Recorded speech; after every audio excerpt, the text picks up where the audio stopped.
Are you telling yourself some terrible stories that are keeping you from creating the best wealth of your life? In this episode, we're going to give you some new tools to unlock your mindset around money. Join us.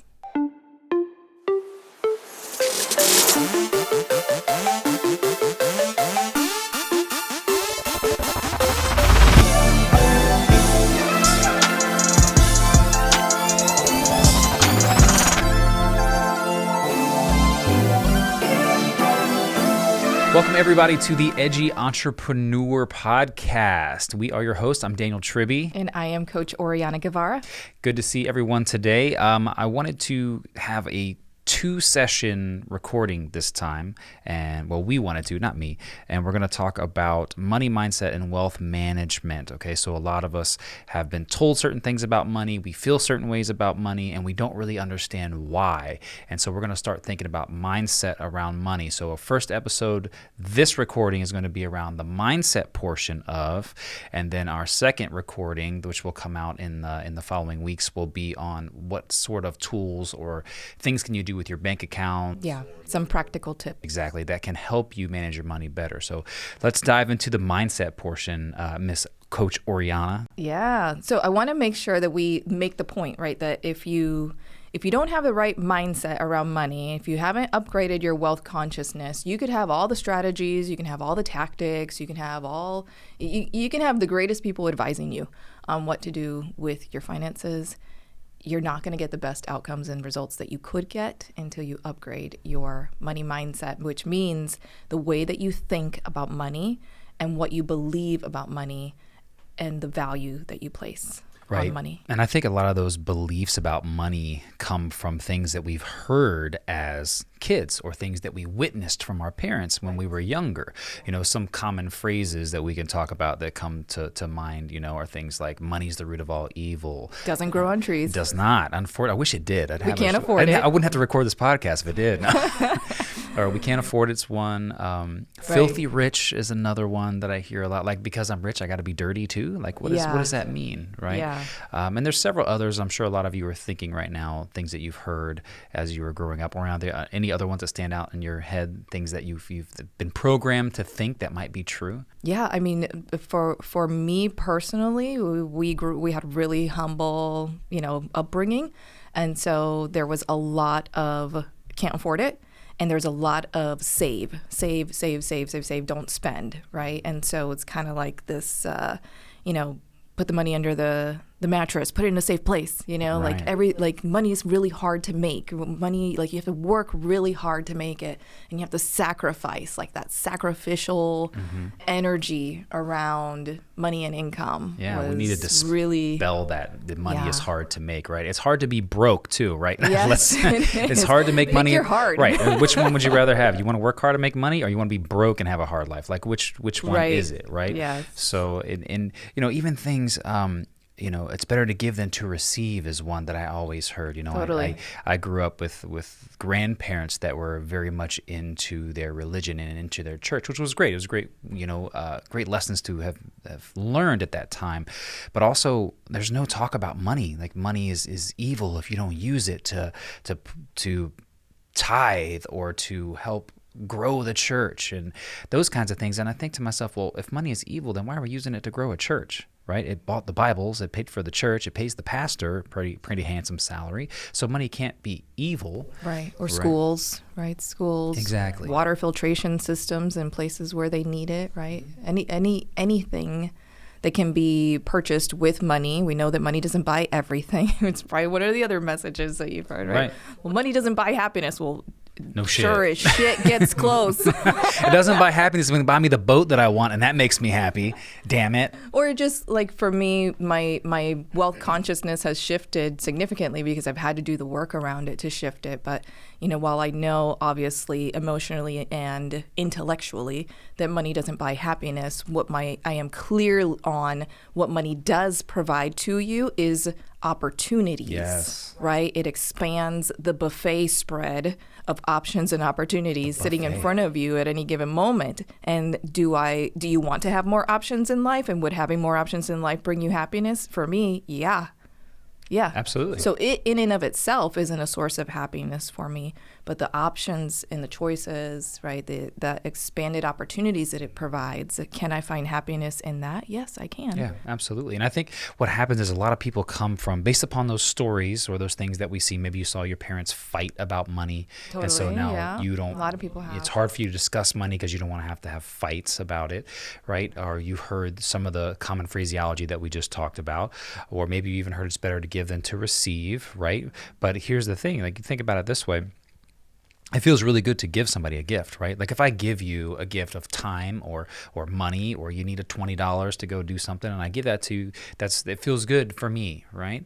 But how many of you have a hard time receiving that gift? Yeah. Right? Feel guilty. Shameful. You feel shameful. But why? Because, my question to you would be, if it feels so good to give a gift, then who are you to rob me of the same feeling when I give you a gift? Learn to receive it. Because when you can't receive stuff, you're just basically telling the world intentionally that you are incapable of receiving the goods that the world would bring to you. Yeah. I think there's something magical about giving and the reciprocity effect, right? The multiplier effect that happens when you give, right? The feeling that you get within yourself when you give, which again, when people can't receive, they're actually blocking you, another person, from the opportunity to experience that.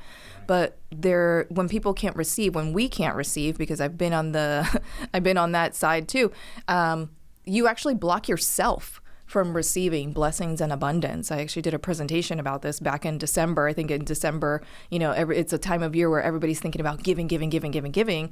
People aren't even hardly open to the conversation about receiving, right? They look at you like you're crazy when you want to elevate that conversation. Right. It's like, who are all these people giving to if nobody's receiving, first off? And second, like, you need to understand energetically what you're doing to yourself and what you're saying to the world, to the universe, to God. What is it that you're putting out there energetically when you associate feelings like guilt and shame around your ability to receive anything, not just money, but kindness, right? Love, support, help, whatever it is. You're basically saying, I'm not worthy and I don't deserve it, and don't give that to me, right? And then we end up coming from a place of like fear and anger and search for approval as it relates to money, right? So if you grew up, say, you despise the fact that your family didn't have a lot of money, and so any trip that you went on, you usually had to drive forever to get there, and you stayed in a cheaper place, and maybe it wasn't right on the beach, and so now as an adult, you're angry about that, so you just say fuck it, and I'm going to spend money on whatever because it's my money and I made it, and now I've got $15,000 in credit card debt because I didn't want to live a certain way. And so you're coming from a place of anger, or even if you create the $1 million coming from that same place, you're never going to hold it because it's coming from a place of anger. So this is why people say money can't make you happy. It can't if you're making it from a place of anger, or you're making it from a place of fear, or you're seeking somebody's approval. Right, if you're seeking the approval of your parents, I'll show them mentality. Like, watch me buy this. Watch the car I'm going to buy for myself. Watch what I'm going to drive. Like, tell me no, and I'll show you, right? Like that. You can make money from that energy because you are in a place where you are like kind of like energetically you're like charging against, and it's a forceful energy, and in that forceful energy, you can make it to a particular distance, right? Like you can make it some ways. You could probably make yourself a good little, bag or whatever, but it's not sustainable over time. That's the thing. It's not sustainable over time. And then when you get that bag, often what happens with people who have that mentality, you lose the bag. You lose the bag, right? Because you end up feeling like it didn't come from the right energy space, right? It came from anger, fear, or seeking approval or avoiding disapproval. And so what happens oftentimes to these folks is that they end up feeling unworthy of the money, right? Or unworthy of whatever they end up spending it on. Undeserving of whatever that is, right? So one of the things that we talked about on our Clubhouse talk, right, when we have a Clubhouse talk every week where we kind of get into these topics with our audience in more depth and detail and really start to understand like what you guys want to know, and let you ask us questions, and we coach people and everything. But when we really started getting into it, it was like, yeah, there's what you see on the front end about what people are manifesting based on their money mindset, but then there's like that covert, quiet stuff happening on the back end, right? That emotional pain, that sadness, that disconnect. Yeah, the root cause of what you're doing. And it doesn't matter if you make $10 million a day in your life. If your mindset is programmed for $75,000, then you're never, the 10 million is not going to make a difference for you. Well, yeah, if whatever your mindset is programmed at, you're probably going to cap yourself anyway. And what happens with a lot of people, and particularly with men from my research, is they'll actually end up capping themselves financially based on some number associated with somebody else in their life. So let's say their dad only made a certain amount of money, or their parents together, so they'll cap themselves, and it's totally unconscious, subconscious. Subconsciously, they don't want to like make more money than their parents did. So they'll like reach that level and not surpass it subconsciously, even though they could. Or a mentor or another person that was very important to them, like somebody they don't want to necessarily like show up financially. Yeah, that's interesting. It's fascinating. I would say too, since we're on the subject of men versus women here, I don't think we plan to go here, but let's go here. Yeah, I don't think we did either. This is fun. So, because what I see from a female standpoint at times, if I can speak on the female ladies' behalf, don't yell at me, women. Okay, but a lot of times I have seen women grow up with the idea that the men control the money. Oh, yeah. And so if you're a child who grew up in a household where you went and asked your mom for something and mom said, I don't have the money, got to go ask your dad, right? Then you grow up believing that women don't have any rights or control or presence when it comes to money. Or can't. Right. Yeah. And so now you rely on men as a source of that. And Right. and it's not I don't say this to poke fun or to poke the bear, so to speak, but just think about how you've been programmed. What are the things that you've heard and seen that have led you to believe something subconsciously that you don't even know is happening? Right. Right? It's not that we're sitting back saying, oh, I'm weak because I'm a female, or I'm strong because I'm a male. It's how you were raised. It's what you saw, how you grew up that has shaped, the way that you view money. Yeah. Yeah. It's your programming, So again, going back to that idea, right? So let's say, for example, on the outside, a person is showing up as a spender, right? And they're flashy and they have the car and the watch and the shoes, right? And like they get like that sense of ego and pride from like being in that, and everybody look, right? Right. And but on the inside is like that loneliness and that distrust of like, I don't have any friends, or I don't have any genuine people around me, or I don't attract any men or women romantically who are genuinely interested in who I am or what I have to offer, because I think, right, their mentality is people just want me for my money, but look at how they're showing up on the outside, right? And so I'll tell you, when you have that programming, particularly the programming, like what you said, I know many women with that programming, particularly as a Latina, which is my cultural background and upbringing, what manifests on the outside is often difficult to connect with what's actually running inside. Right? So what happens when you're running this story in your mind, and it's totally subconscious, that says men control money, men know how to handle money better than women, and therefore, because I'm a woman, I need, right? Like we're getting into needs now, which activates your nervous system. I need something I don't have, right? Particularly when you don't have that male figure, whether that's a father, a spouse or partner, or somebody else that can support you in overseeing financial decisions. So what ends up happening, and ladies, possibly there are many of you out there that can relate, is when you have to make a big financial decision and you don't have a man that you trust enough to run that by, you go into indecision. And you go into fear and you go into scarcity in that moment because you need validation on your decision. And what we know is that your external world is a direct reflection of your internal world. So whatever you think, feel, subconsciously or consciously, inside yourself is going to show up for you in the world you live in, whether that's in your relationship, where you're with people, with your job, with money, all those things. If you have this negative programming around money, internally, you're going to attract that shit externally, right? I mentioned the law of intention a few minutes ago, which the law of intention just talks about like what we put out into the universe is what we're going to get back. So for those of you who sit back and say, or you've been taught to save your money for a rainy day, guess what you're going to find a shitload of in your life?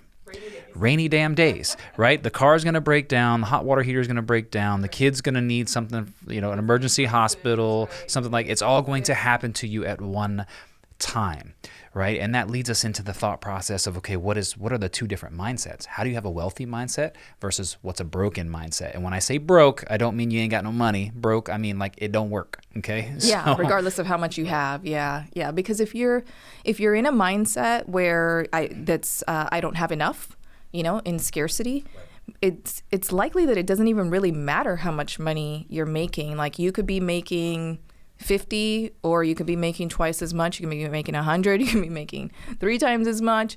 You're probably still going to be thinking, I don't have enough. And you're probably still going to be manifesting, I don't have enough into your reality, right? Because you start making more money and then you start spending more and getting yourself into more debt.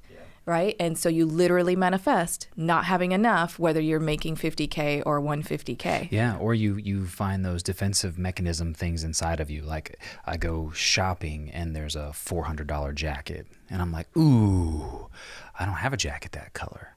But it'd make my eyes look really good. I got these baby blues, right? I need this jacket because it's going to make me look right, And Life-changing. So I substantiate ways to say, okay, well, I have a jacket that I could wear, but this one I really need because I don't have one like that. Right, you justify. Right. So I spend the $400 and then I go home and I feel guilty. Yeah, right? like, oh shit. Yeah. And so this is all stuff that comes from not being able to control and not being able to have discipline around how you spend money, which we're going to talk about in the next episode about how we're going to spend it. But I want to stay in that defensive mechanism, broken mindset kind of area. So what are some other things that we see from a broken mindset that people do when it comes to money? 100% avoiding poverty. Yeah. Trying to avoid poverty, trying to avoid going broke, trying to avoid, and it's you talked about those, it comes from anger, fear, or approval, right? Seeking approval or avoiding disapproval, but it's of trying to go about financially in your life, like any moment the next shoe is going to drop and I could end up fucking under a bridge, Yeah. And, I've had to walk people through that process and like help them see, like you literally have like 6 different parachutes that you could pull the rope on before you end up indigent under a bridge. Like, please stop. And it's please stop telling yourself that story. Oh, totally fear-based mindset. But I think, people, it's one way to look at that is to be like, oh, well, I'm just risk averse. Like, no, every time you tell yourself that shit story, you are launching yourself into fight or flight survival mode in your nervous system. And from that place, you can't be resourceful. You can't make, the best high quality decisions in your life. You can't manifest abundance.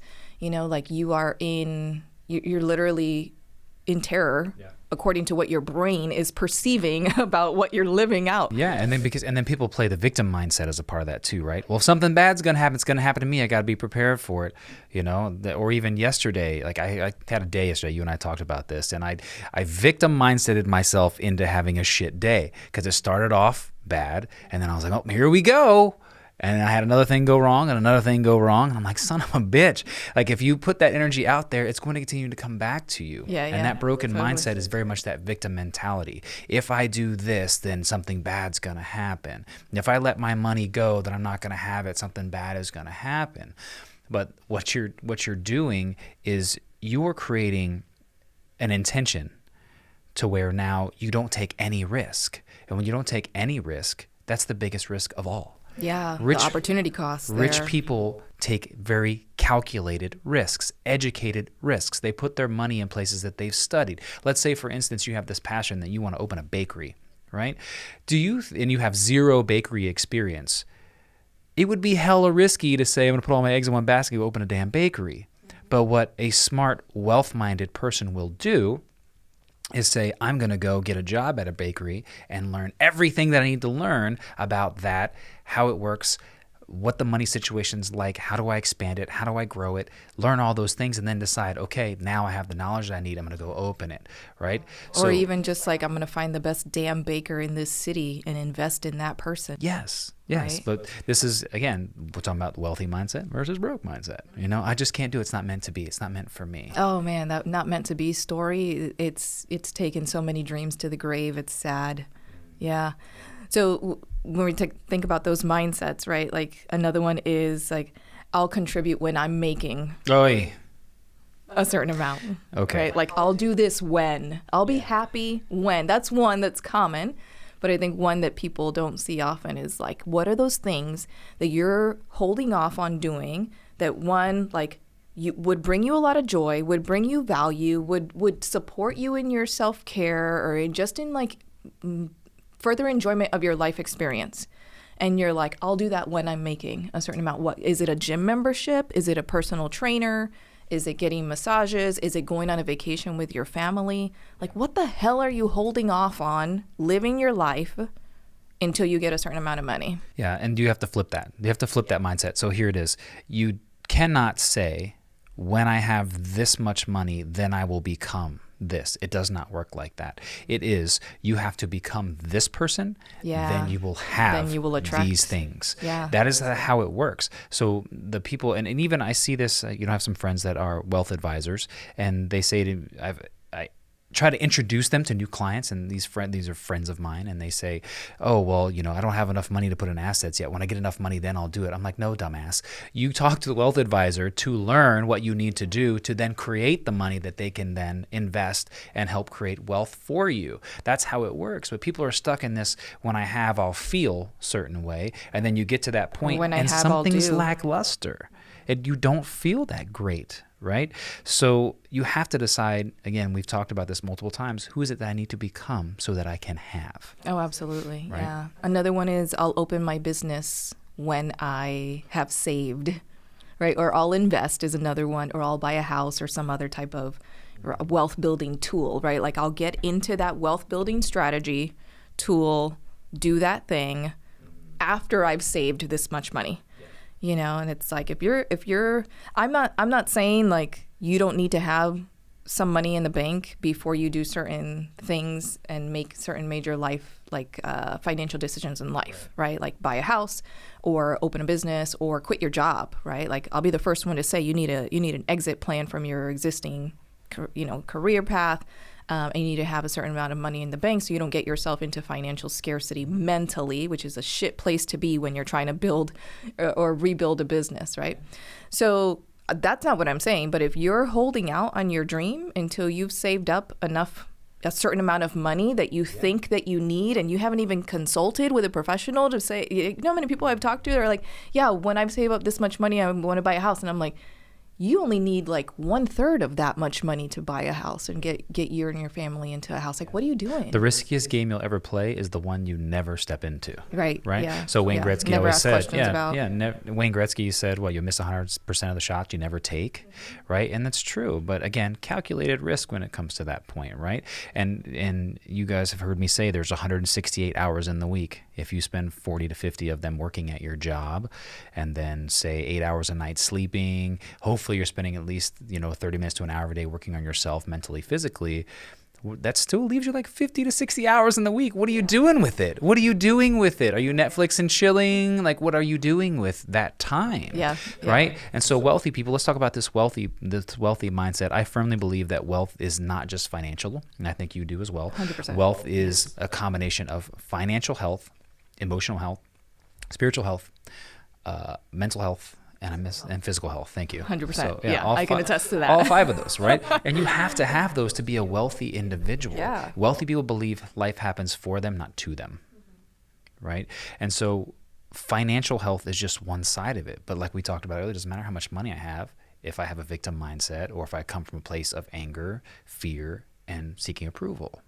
Right? So what are some other wealthy mindsets that people can start thinking about and putting into their day thought process so they can change from having this broken mindset to this wealthy mindset? Yeah, I mean, I like the idea of offering people potentially, a new belief system, a new way of thinking. I tell people, like, try it on, right? Like, you would go to the store and try on a garment to see if it fits, right? Like, try on this new belief system or thought process and see if it fits for you.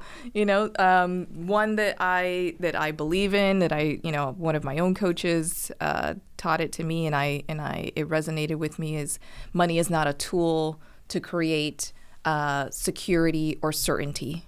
Money is a tool for creation. Yep. Period. Yeah. Right. And then Ayn Rand has one of my favorite quotes. He says, money is a tool, but it can never replace you as the driver. Yep. 100%. Right? You are in charge. Yep. I would offer another one. I would say, you are the cause for which money is the effect. Right. So if you want more money to come into your life experience, guess what? You're the cause. What are you waiting on? Who are you looking for? No one's coming. Mm-hmm. And how many of you have this thought process that the penny on the ground is too good for me to pick up? Or I'm too good to pick up the penny on the ground. I know people like this. They feel like it's beneath them to bend down and pick up a penny, but they pray every night for more money in their life. But you think, well, it's only a penny. I get it, but it's an intention. Yeah, it's an intention. Small. If you pick up the penny and you're like, yes, ma'am, I'm a money magnet, baby. Money comes to me free-flowingly. But then you turn around and not pick that penny up, you're telling the universe that you don't want that. You don't want that money. You're not worthy of that money, right? That you're above that money. And is that the intention you want to put out there? I don't think it is. Well, people do that in a lot of different ways, right? And I know, some of you might be literally envisioning, right? Like, you're walking down the street and you see a penny and you're like, oh, that's gross. And you step over it, right? Like, why would I pick that up? But y'all do that in so many different ways, right? When I talk, my client niche is mostly like service experts and knowledge experts, right? Like people who are actually like, your product is you. And I can't tell you how many people I work with that are undervaluing themselves, undercharging themselves, right, to their client base, who are feel guilty when they bill, right? Feel shameful and guilty. It's like, think about these, like, these are really, really low vibration emotions to associate with billing for your services, meaning your talent, your skill, your time. So experiencing low vibration emotions when they do bill, in addition to undercharging or not charging at all for certain things, like not billing, like just being like, oh, it was just 30 minutes. I'm going to let that go. Oh, it was just, it was some quick research. All I did was send a couple of emails. Or you need to bill for that. Right. Like is that your time? Do you care about your time? Do you value your time? Are you in business to make money? Or is this just a hobby for you? Right. And I experienced the same thing. I have a doctor in South Florida, and I love her to death. And she's venturing into this new cash pay practice role. And she has some anxiety around asking for what she's worth. Oh, well, I didn't do the full thing, so I'll water down the price. And money has a relationship with your own self-worth, unfortunately. 100%. And, you and I live in a world where we're not paid by the hour. We're paid by the value that we deliver. But so many people are paid by their hourly output, right? And so for you and I, we bring loads of value to help change the way people look at their lives, look at their business, look at their relationships, all of those things. So you have to find out what your value is in the marketplace and feel good about charging that value. If you're used to making $25 an hour, good for you. But in this world, my knowledge and what I know is worth a hell of a lot more than $25. Right? And so I think people miss that concept, right? Yeah, when I help people see, like, you're giving this much value. The value that you provided helped a person go from making $5,000 a month to $15,000 a month. Do you not deserve exactly to get paid for helping them do that? Yeah, exactly. And that's, people's own perception of their own value, like, is just so tainted, right? And your money will only grow to the extent that you do as a person. Mm-hmm. Yeah. That's it. Yeah. That's it. Have you heard this one? I will get into a serious relationship when I'm financially free or stable or independent. It's like you got to get to the place where you understand your money stories. Yeah. And in order, the only way to do that is to actually do the reflection, actually do the internal work to search out what it is, like what's the script that you're running. And you might find some scripts like right at the front, like they're right here, right? This is what I believe, right? But like, what is that thing that's like way back there? And I'll tell you, it's not going to show up easy when you're reflecting. It's going to show up in your behaviors. Yes. It's going to show up in the way that you make decisions about money. You know, it's that little voice that shows up that you hear, right? That has been programmed into your mind. We talked a lot about programming, and what I want everybody to understand when you hear that little voice, I want you to say this to it: "Thank you for sharing. You're canceled." Okay, thank you for sharing. You're canceled, because you have to be aware of those programming things that keep showing up in your life. But then two, you have to start to disassociate yourself from them and start developing those new patterns. So again, who are you learning from? What are you listening to now? If you find out that the source of your poor money mindset is coming from friends or family, don't listen to them when they talk about money. Yeah. Stop listening to them. Find new people to listen to when you talk about money. Yeah, what's that expression? Like your average income or the average amount of money you make is based on the average amount of money of the five people that you spend the most time with. Just like who you are. You as a person are an accumulation of the 5 people you spend the most time with, right? Because you all feed off of each other. Same thing with money. So what if we do our little fun episode ending question here? So For you, from a money standpoint, what was your big aha moment in your mindset transition when it came to money? Oh my gosh, yeah. I would say it's easy, right? So my thing is that for one, like we grew up either in real or perceived scarcity, right? In my family, my parents were immigrants. I'm first generation, right? Like I experienced the building of a family legacy from the ground up, right? And so I'm literally the first generation to be born here and to go to college. So from that like perspective and context of my background, I became hyper independent. Like at a really early age. I think I was still probably 17. And like I was paying my own car. I was paying my own health insurance. I was paying my own car insurance. I was paying my own way through school. Like it was like how soon and how quickly can I get independence from my parents financially so that they didn't have the so-called burden of me, right? Not that they ever referred to me like that or told me that that's what I was or anything like that. It was just like, you know, that was my way of thinking, like this is how I'm going to contribute and help my parents is by getting off their backs financially as quickly as I can, you know. So that hyper independence has stayed with me over time, and it has shown up in my relationships with men. It showed up in my marriage when I was married. It showed up in my personal life, right? And so the way that I've operated for a long time was like very much in my head when it came to money, not in my heart at all when it came to money. And so because I was in my head, I experienced a lot of scarcity and fear around money. And a lot of that hyper independence showed up like, oh, I'll do that myself. I don't have to hire anybody.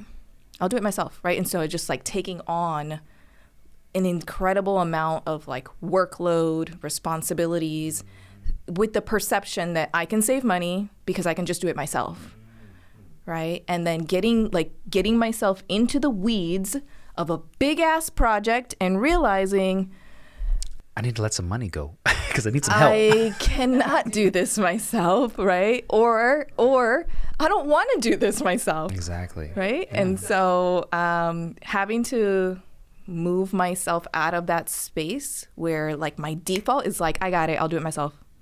That's just been my default, right? And like recognizing that's my default. I can take care of me. I don't need you. Well, it's just I didn't grow up even really learning how to ask for help, right? So I don't even notice when I need help until I'm in some deep shit, you know? And that's been something that it's a growth point for me. I've had to work through it. I've had to really step back and just like do that self-examination and be like, all right, Oriana, like just because you can do it yourself doesn't mean that you should. Doesn't mean that you're going to enjoy it, right? It doesn't mean that you don't have better things to do with that time and energy. Right. You know, like, just like, I got to check myself, because that hyper independence, it'll fucking wreck you if you don't be careful. Then you take on too much stuff, you take on too much water, and then you're barely keeping your head up. Yeah. I get it. Yeah. I mean, that's why I've struggled with burnout in my life. Yeah, absolutely. Which is an episode up and coming. It is. So, yeah, absolutely. Yeah, I think for me, in my moment, was I grew up with this whole, like so many of us do, you know, oh, you need to make good grades so you can go to a good college, so you can get a good job, you know, plant some roots, have a nice savings account, and all these other things. And what you don't realize is that all those people have no fucking clue how money. White picket fence. Right. We need 3 dogs, 2 cats, 17 babies, and then we'll foster a few kids too. But it just doesn't work like that. That's not real life. That came from people who had no idea how to make money work for them. Right. So they worked for it. Right. So yeah exactly. You're working family. for it. So everybody works around this idea of working income. But what you find out is that wealthy people come from a place of working income, savings, which is cash on hand, not savings account where you get 0.00012%, right? But cash on hand, investments, and then simplifying their life, right? They take the expenses down. What can they live without? Yes, we see people who have multi-million-dollar homes, they own a boat and everything else, but for them, at one point or another, there was simplicity there. They had less so they could make more. So for me, I'm like, wait a minute. I don't just have to work for money. Money can work for me. So I have the fortune, and this is not me bragging or anything, but to have a 6-figure stock portfolio makes me really happy, because that's money that's working for me. That's investments into other businesses and other things that works for me. Investments into real estate, right? Real estate that is safer, not single family homes, but learning that, hey, you can use money like your own little soldier, and it can go create more money for you. And that just blew my mind. And that was just in the last couple years that I came across this, because I was always like, well, you just work, make as much money as you can, save some, hope you have enough to retire. I'm like, what kind of fucking life is that? And I started to question that probably around 21, 22 years old. I'm like, there's got to be more to life than this. There's got to be more. Work your ass off for 40 years, to 50 retire. years I'm just like, to retire. I'm and put can't here for enjoy abundance. I'm not put here to work my ass off for the man or anybody else. Like, what the hell is this? But everybody else told me that I was crazy because I was listening to people who had a broken mindset. So I made decisions that weren't for my betterment. I didn't take that GA position in Hawaii that I should have taken. I didn't go do certain things that I could have and should have done, because even though I felt it inside, I listened to everybody outside. Right. So for me, start listening to people who understand where the fuck you want to go, because they've been there. Because success leaves clues. You. Yeah. Right. Success leaves clues. So why am I taking advice from people who make $50,000 a year? My dream is to make $5 million a month. Like, let's go. Like, I need to find those people and talk to them. So for me, my aha moment was like, you listening to the wrong people. Again, thank you for sharing. You're canceled. Right. I need to listen to people who've been there, who've gone to the place that I want to go, and take their advice, and tune out the people who don't have a fucking clue, but are regurgitating the shit that they've been programmed to regurgitate. Yeah. And they're telling you how to build your business, and they've never built one. It's like, thank you so much for sharing, and then move on. And you can do that with empathy and compassion, and just with understanding that that's where they're at, and where they're at is a different place than where you're at, and where they want to go is a different place than where you want to go. I usually come across more of a smart ass than empathy and compassion, but that's just and me. it's like, for me, I think I've gotten past the smart ass part, because I don't want to bring grief onto myself, and I just don't care enough anymore to try to correct certain people, especially within my family context. My family, they can believe what they want to believe. They've also never built a business. And like I said, I'm first gen, and I'm trying to trailblaze some shit and do and be the first one to do and be a lot of things, not only in my lifetime, but in my family. So as you should, because you can, and because you I need can. nobody's approval to do it. Yeah, because I can, and because I have the opportunity to do that. So when you shift your mindset and you shift your paradigm, that's the whole point. You can create new and different outcomes in your life, and that's what we hope that all of our listeners will be able to do with this information. You know, there's some great books out there. I know you've read some. One that I really resonate with, particularly if you're a business owner, is Profit First. Yeah, Mike Michalowicz, great book. Yeah. What do you have? Any recommendations? Yeah, Michalowicz is great. I mean, I think Profit First aligns with our next episode, which is going to be on how you actually manage that money, what you should do with the 6, yes, I said it's 6 bank accounts that you should have, not just 1 or 2, okay? So that'll resonate a little bit there as well. For me, I look at T. Harv Eker has a book that talks about millionaire mindset. And that one has a lot of really good mindset-based stuff on it. Nice. Versus actual like where do I put my money type of thing, but mindset stuff. So I would look at T. Harv Eker and his money mindset, millionaire mindset book that is really helpful on reframing your brain around money. And then on our next episode, we're going to jump into those actionable items that you can do. So I hope that this has been helpful for some of you to reframe your mindset around money, start diving into some of the things that you've been taught to think that maybe just aren't true, right? It's okay to think a certain way because we don't know anything else, but start diving into why you're limited to $55,000 a year.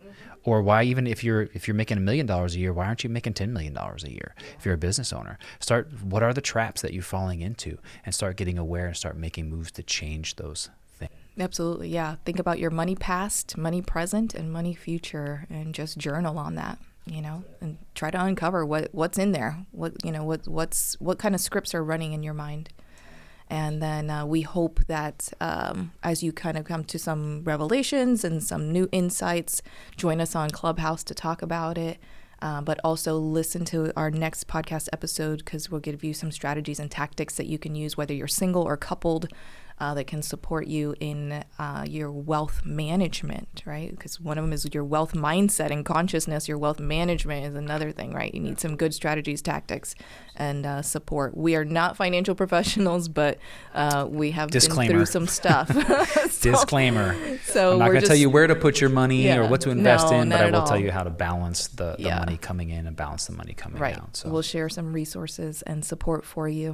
All right. Thank you so much for joining us. Please make sure that you download, subscribe, leave us reviews. We will read all of them and we'll respond as well. And this is our new podcast, The Edgy Entrepreneur. We're so happy to be here. Thanks, everyone, for joining us. Do what she said, like, comment, share, subscribe, either on your favorite podcast platform or on YouTube. This episode is available video-wise, if I can talk. So thanks, everyone, for tuning in this week. We look forward to the second part of this coming at you in a couple weeks. Take care, everybody. Bye-bye.